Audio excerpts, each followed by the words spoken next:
we're going to dive into finance and marriage. And marriage is one of those things where I believe there's true thankfulness that's built in.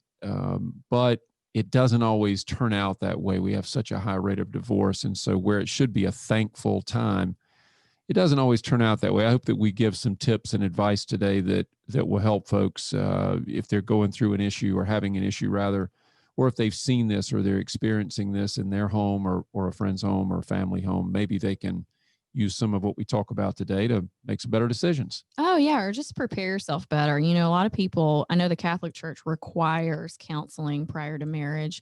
And I almost think that money counseling should be part of the requirement before marriage. You know what, Sarah? I think money counseling should be part of life. Yeah. I mean, obviously. You know what I mean? Just the point at which you can control money or you have money, and probably a more predictable time would be coming out of, say, high school, heading into college.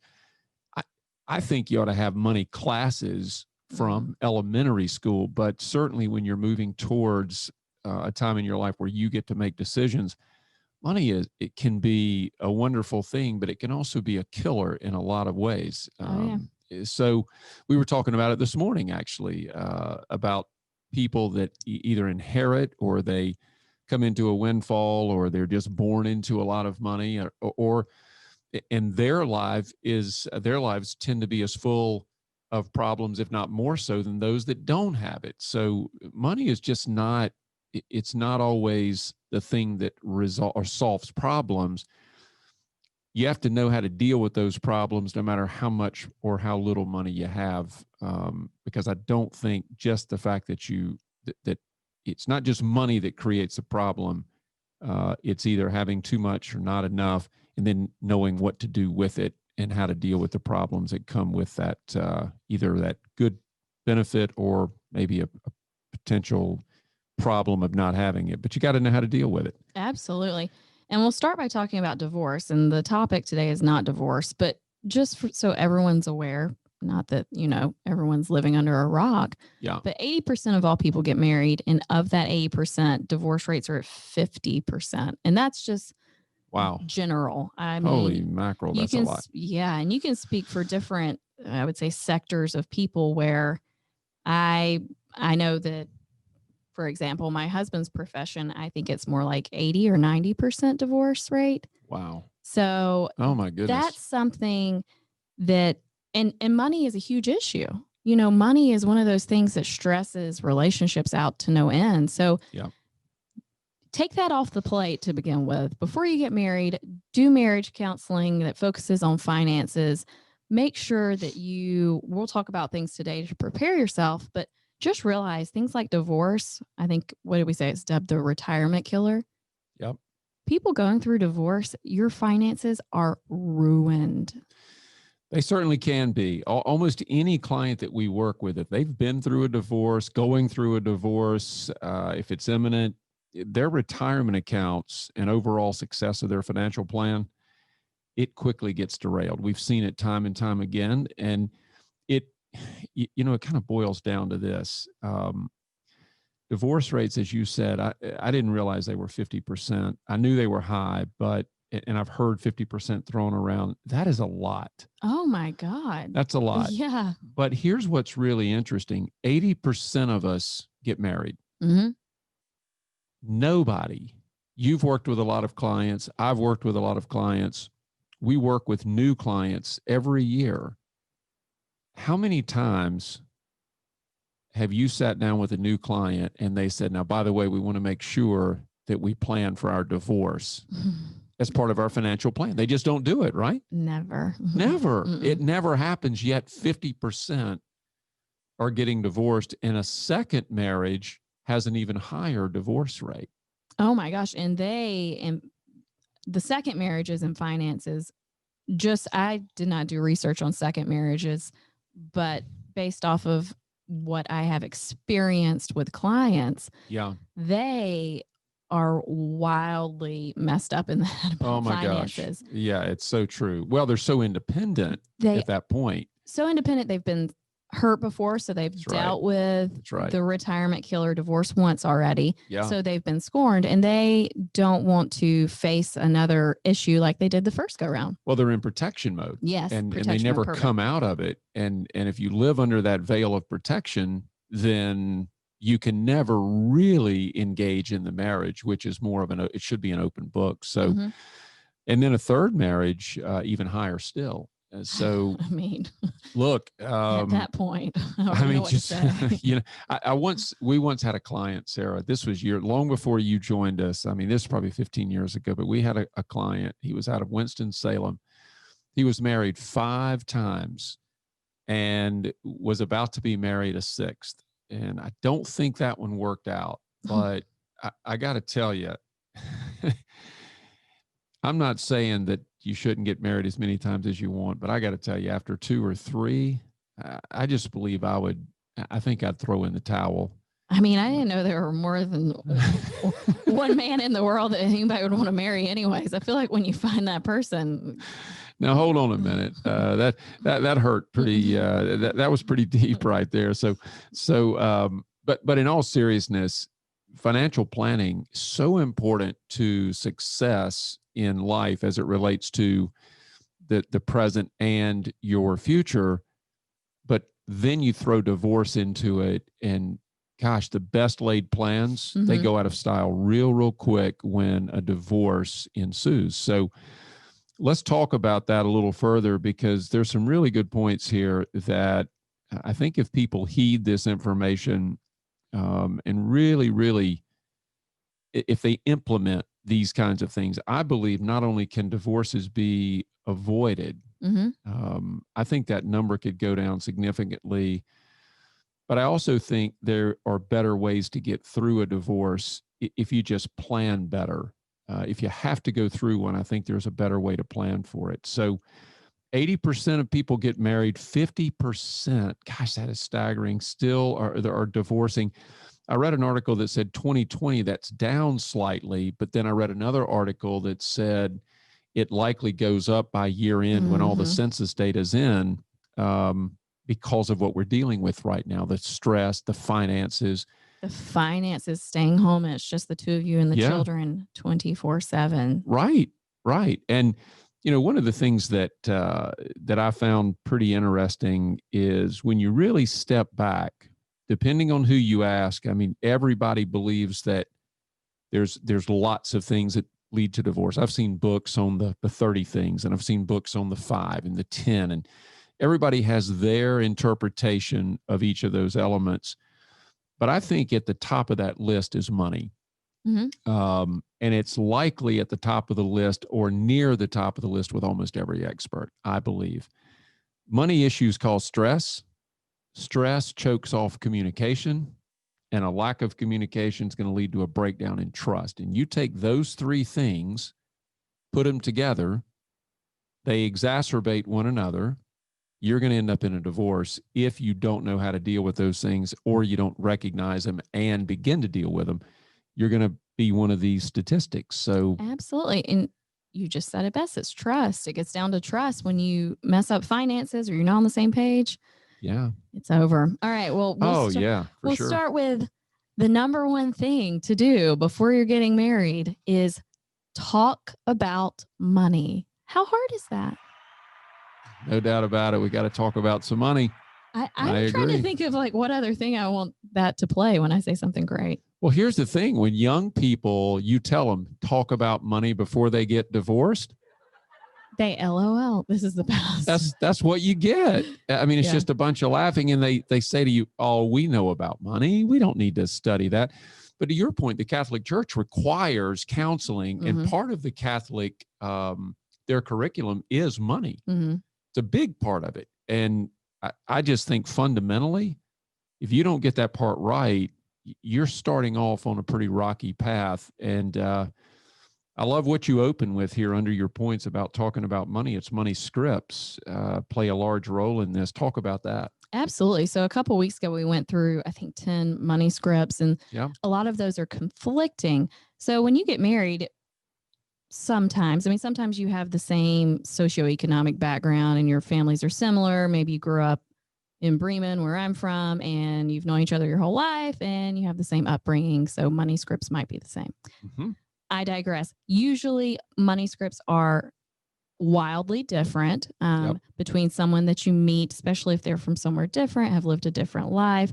So those are going to conflict. And those are things that are innate at that point. Absolutely. So you have to go back and listen to that podcast that we put out, but you have to understand what money scripts drive you, and what drives your spouses or your future spouse. And if you can talk about those and understand that, I think that puts you in a really good vantage point to be able to figure out how you're going to make things work. You just said it's simple, but this is the part that a lot of people miss. We come from different places. Mm-hmm. Even if you grow up in the same neighborhood, your household is different than your neighbors. And your money scripts come from your parents, your grandparents, and those things are ingrained, right there. They're etched in your mind. And so the way you look at money, it's unlikely that the way you look at money is going to be the same as, say, your future spouse. I think that conversation has to take place early in the relationship. Otherwise, neither of you really understand how the other one feels about money. And if you're disparate in your beliefs about money, or as you said, those money scripts, if those things differ markedly, then you better know that going in. Mm-hmm. The other thing is what does your spouse to be, or maybe you're already married, maybe it's your current spouse. What are your goals and objectives for life, short-term and long-term? And I find that to be, when I sit down with a new client, heck, when I sit down with existing clients that have been around us for 10 or 15 years, I'll ask them, tell me about your retirement goals. Mm-hmm. What are the things that the two of you want to most do together when you retire? And they look at me like I've got three heads. I never really thought about it. We want to get a camper, maybe? Yeah. Well, he wants to play golf. She wants to do something else. And that's great. You need that, I think, for a healthy relationship. You've got to have some separation and have your hobbies. Or she wants him to keep working. That's right? One that we hear. We hear that a lot. Yeah, we hear that a lot. I think there might be an ulterior motive to that one, but I digress. So, but I got to tell you, if you don't know what those things are, you're going to have some challenges in that marriage, because eventually those things are going to come out, and those are the beginnings of having a different path in life and a different path in that marriage. And you really need to be on the same path. You're literally becoming one unit. Mm-hmm. And that's a huge commitment on its own, by itself, before you delve into all these things. But back to money. So you develop these goals together, but you better know what the goals are coming into the marriage, because if you try to develop goals and you don't know what the others may be, and that person that you're about to marry or you don't share with each other what your goals are coming into the marriage, it's hard to set new ones, because in the back of your mind, you're thinking, well, I still want to achieve the one that I'm bringing to the marriage, but you're not willing to talk about it. That is problematic. Absolutely. So number one, just talk about money, get it out there, make sure you understand what they wanted prior to marriage, what they're going to want after marriage, and, collaborate, figure out what the two of you want together. It's so hard for a lot of people to understand that. And not all, you look at couples today, and there's something that I see, and I think it's a trend. When I speak to young people, and when I say young people in their 20s that are about to be married, the things that I hear from them when I ask them, well, hey, what led you to decide you want to get married? What are the things you're most looking forward to? What are the things that you most appreciate about one another? And Sarah, some of the answers that I get, you just scratch your head. I mean, they have nothing to do with being on a journey together and creating a long life of matrimony, creating this long life of monogamy where they are coming together as one to create a greater force and to move through life together. It has nothing to do with that. And so money's a big enough problem, but I really think age and money are two of the biggest drivers. So if you're too young, you're not quite mature enough for it, you probably aren't mature enough to manage money. Mm-hmm. So now all of a sudden you got two really Ooh. major things in the same bucket. And I think it's going to makes it even more difficult. So to that point too, even if you're in your 20s or you're in your 30s or 40s and you've had financial planning put in place already, yes, that's something that you need to make sure. If you're, say, both of you are 35, 36, come to the table, both of you have financial plans in place, but you weren't planning to be married. Right. So that changes the game. Make sure if you're going to talk about money and you already have an advisor and you already have what you think is a solid single plan in place, bring those to the table, bring those to a single advisor, and figure out how it's going to mesh and how it's going to work. Look, you want all of this stuff to come together so that it is harmonious, so it works together. Mm-hmm. And if you do, you get this great result. Yeah, that's how I feel about Donnie all the time. Play that again. How about that? I love it. Yeah, isn't that cool? So, so I think that here's two things that we've uncovered now so far as it relates to marriage and making that commitment. There should be a lot more to it than simply saying, I want this beautiful wedding. I think a lot of young people get enamored with this beautiful venue and this incredible ceremony that's very expensive. They get hung up on that and they forget about the reality of life. They don't have enough experience to know what life really costs. They really don't have a system in place with experience to know how they're going to move through life. And heaven forbid, hard times hit. We go through something like this, jobs are lost, what have you. What do you fall back on? And in your early 20s, suffice it to say, you probably don't have anything. Herein lies the problem, because now the finance thing, the money thing becomes front and center. The minute that you can't pay your bills, stress, no communication, anger, fights, abuse, everything goes awry. And the D word starts getting talked about. It does. It does. And it's troubling to think about it this way. And I hate that it's, such a negative tone to our podcast today, but it's true. And our hope is, as we go through the rest of these points, the hope is that we can educate enough that people say, this is real. Oh, yeah. These are major things here. And this 50% rate of divorce, that's not something that's being made up. That's real. Yeah, that's a real stat. The second, I guess, tip that we would give, so you're going to talk about, you're going to figure out your goals.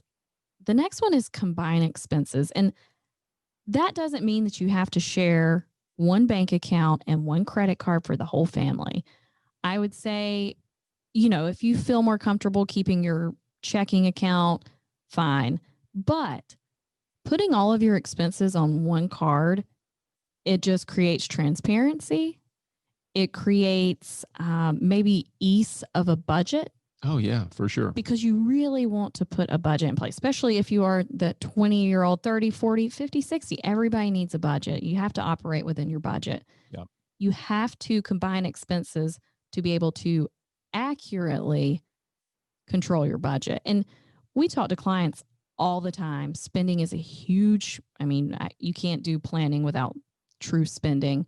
People put a budget. If you don't know you're spending, how in the world do you know if you're winning or losing the battle towards accumulating wealth? You don't. You can't. You don't. And people use spreadsheets all the time, which is fine if that's what you're going to work with.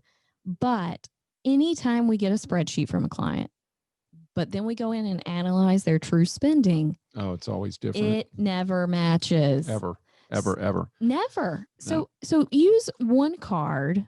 And we won't get into use a credit card and get the points and pay it off every month. Kind of like that. But use one card. Yep. You will see your true spending. And most of these, like American Express will show you what you're spending money on. It's going to show what your trends look like. Yeah. They have some pretty elaborate statements these days. I remember early in my career, my first credit card, it was the most basic statement. And there was nothing impressive about it. It was basically itemized. You could see what you bought, see how much you owe, and see what your penalties are if you don't pay. So But today it's, it's allocated. There's a pie chart. There's all of these spending tips and techniques and points to boot, but much easier to track all of those things with today's technology. And if you don't have that, our system allows you to do it. So very easy to do this. But here's the problem, Sarah.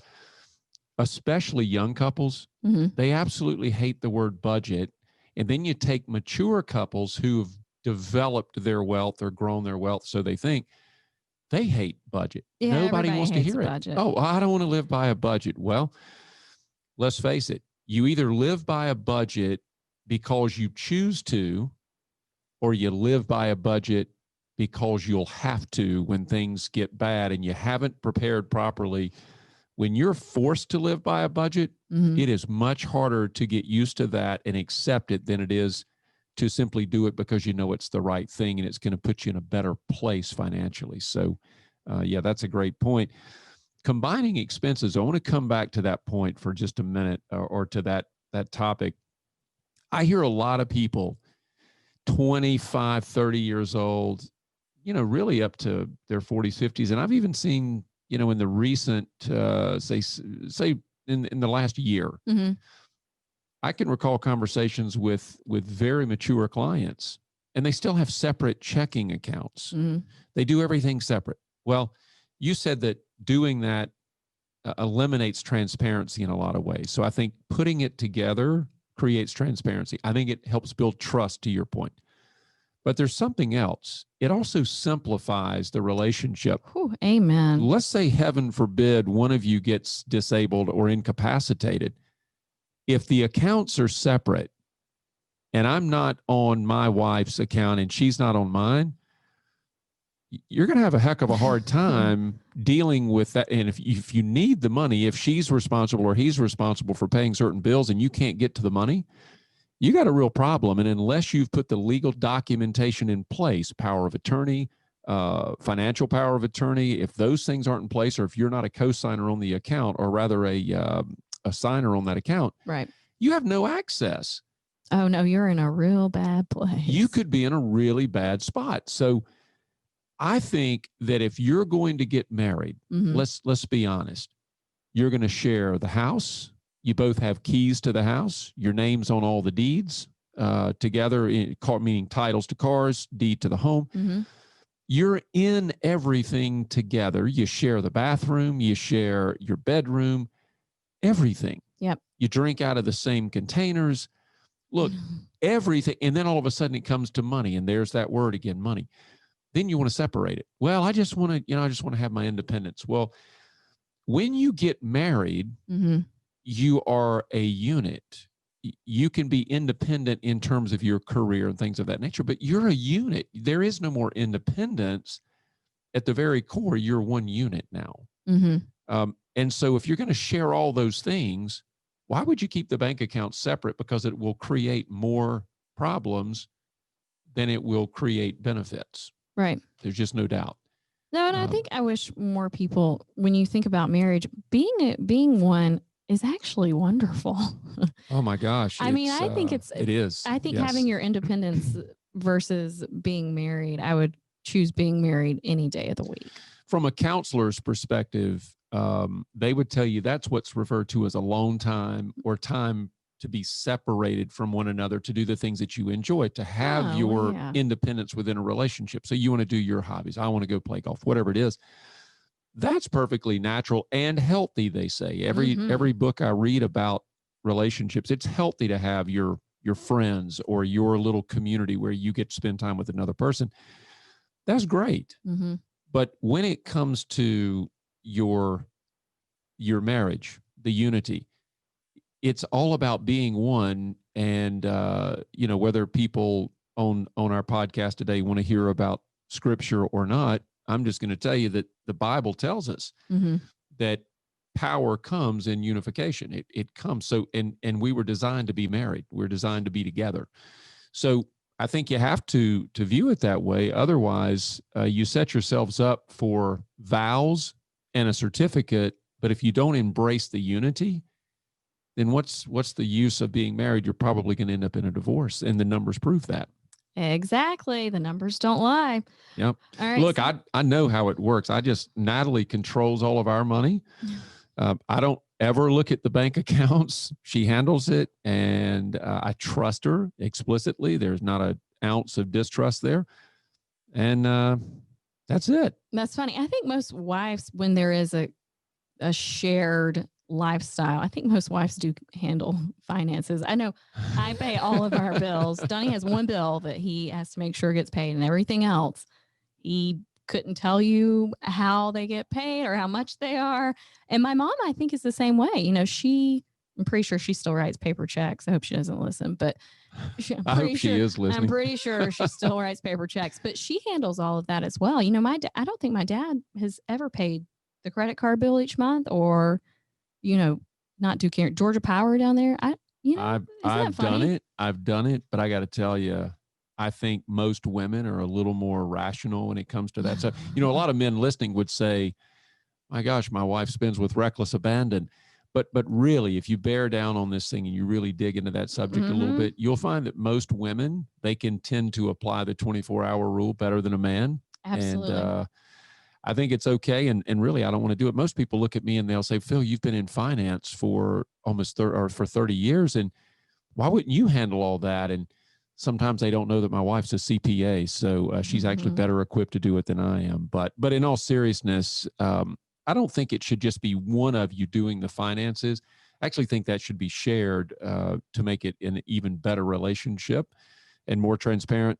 But you absolutely should have things joined so unity is from top to bottom. And I think it would absolutely help when it comes down to the subject of money. You're going to have a better relationship if you're transparent. The minute that you hide one thing, you'll hide another and another and another. And if that happens to be inside the bank book and it ever comes out, boy, trust is busted quick. Oh yeah, and you can't ever get that back. So we've talked more about combining things and unity and making sure you're sharing expenses and talking about things. Our next point is something that is a little separate. But everyone, if you're both working, you should both be contributing to your retirement account. Absolutely. Do not just let one person, oh, well, she makes more than me or he makes more than me, so I'm not going to contribute. Don't be crazy. Both of you should be contributing. If you're not, I mean, first things first, you could be missing out on your employer match. That is not free money to you, because I'm sure, I mean, you do the job, but that is almost like free money to you. That is extra income. Yeah. Immediately. It's the best rate of return you'll ever get. Yes, we talk about this all the time. Absolutely.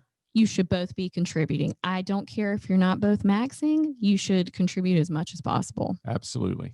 Absolutely, you should. That's a major miss, a major mistake.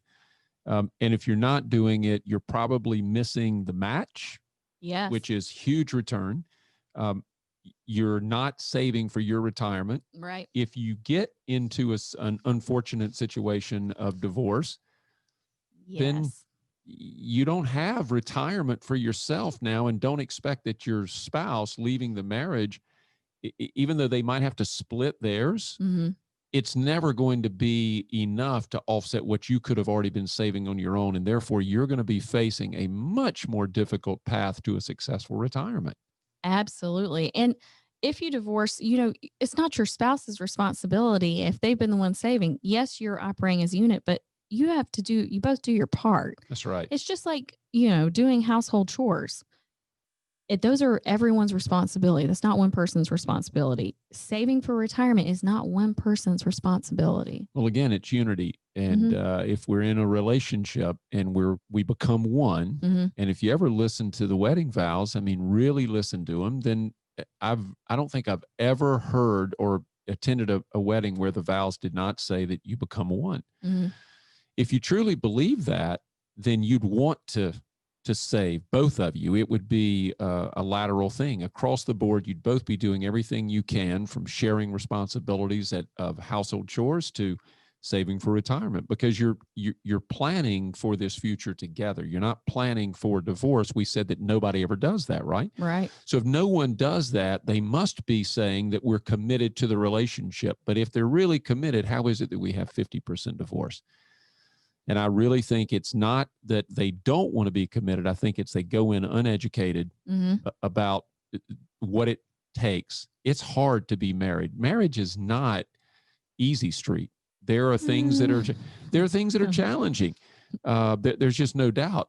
How you deal with those challenges is what makes marriage feel easy or more difficult. You and Donnie, for example, y'all handle those things great.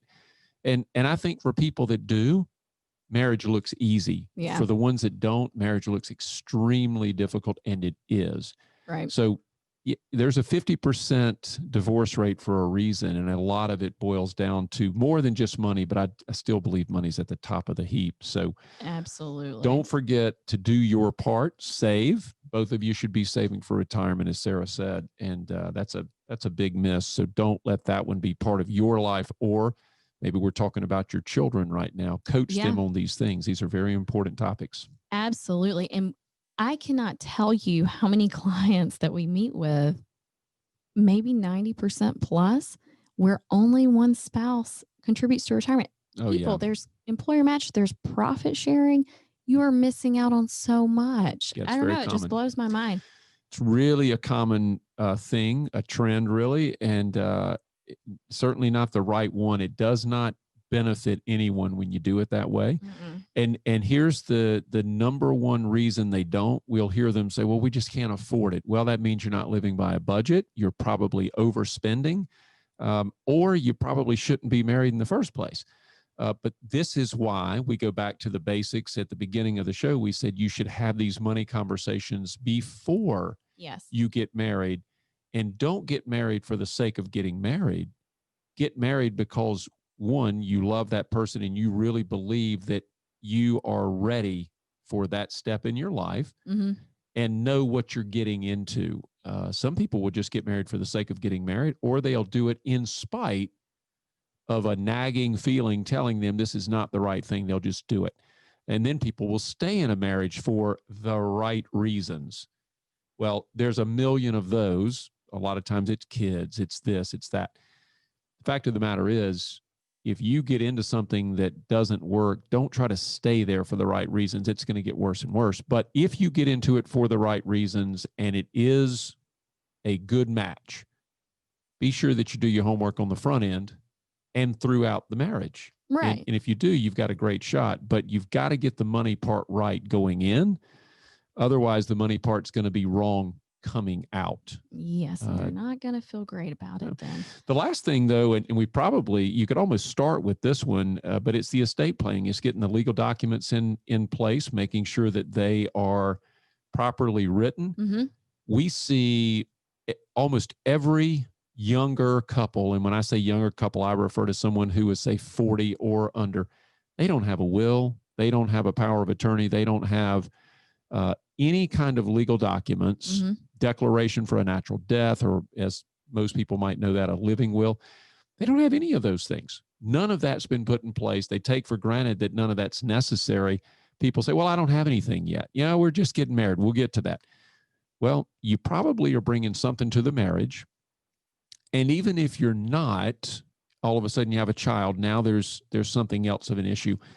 But as you begin to accumulate things, that marriage is now moving forward. You need to have things in place, whether good or bad strikes, so that there's documentation in place to drive the next decisions, or to make those decisions easier, or just to simply allow you to handle the other one's affairs. Those things are so overlooked, and I think they're easy fixes, minimal cost, but boy, they don't get done. No, and they're so important.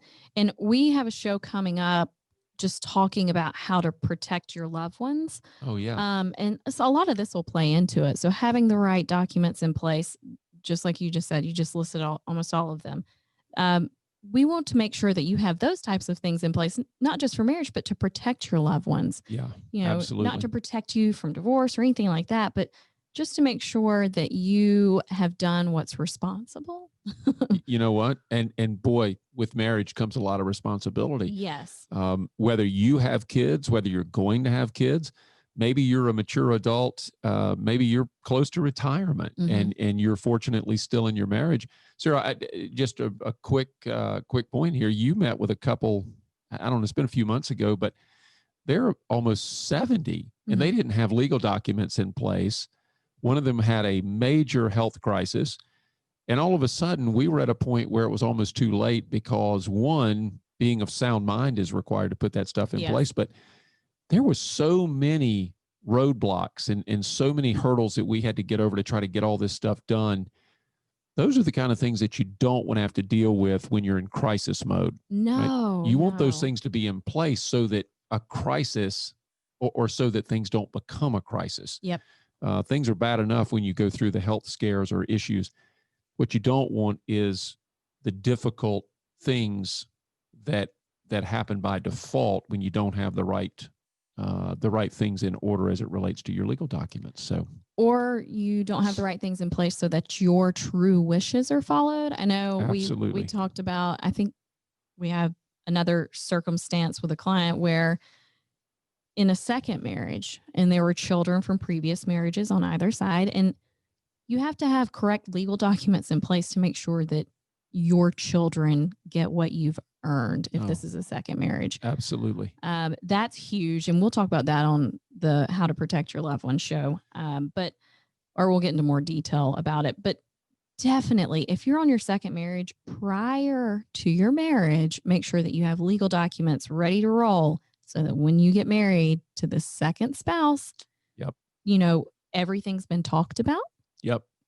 Everything, the goals are agreed upon. This goes back through the whole show. The goals are agreed upon. Everything is in place and everything flows properly per your wishes. It's so true. And if you just think about today's show, everything is one builds or each thing, I guess, builds on the prior. And so if you can have the right conversations going into the marriage, whether it's a first marriage or a second marriage, if you can have these conversations with your kids, you're going to have a much better chance at a wonderful marriage, one that'll stick versus being a statistic, part of that divorce rate. And so all of these things are so important. I wish we had more time to continue on this path because there's a lot more to it, particularly as it relates to things that you should be planning for. We'll get into that with the protecting your loved ones, and that's next week's show. I think it's in 2 weeks. 2 weeks? Yeah. That'll be a good one. But keep all these things in mind, folks. There's so much here that you can take away from this show. And if you want more on it, there's blogs on this on our website at omnistarfinancial.com. We have a number of the topics that we talk about on the show will often be found in a blog on the website. So if you want to go back and read some of the things we've talked about, you can find it. If you need more information, call us or email us, and we'll be more than happy to get that to you. So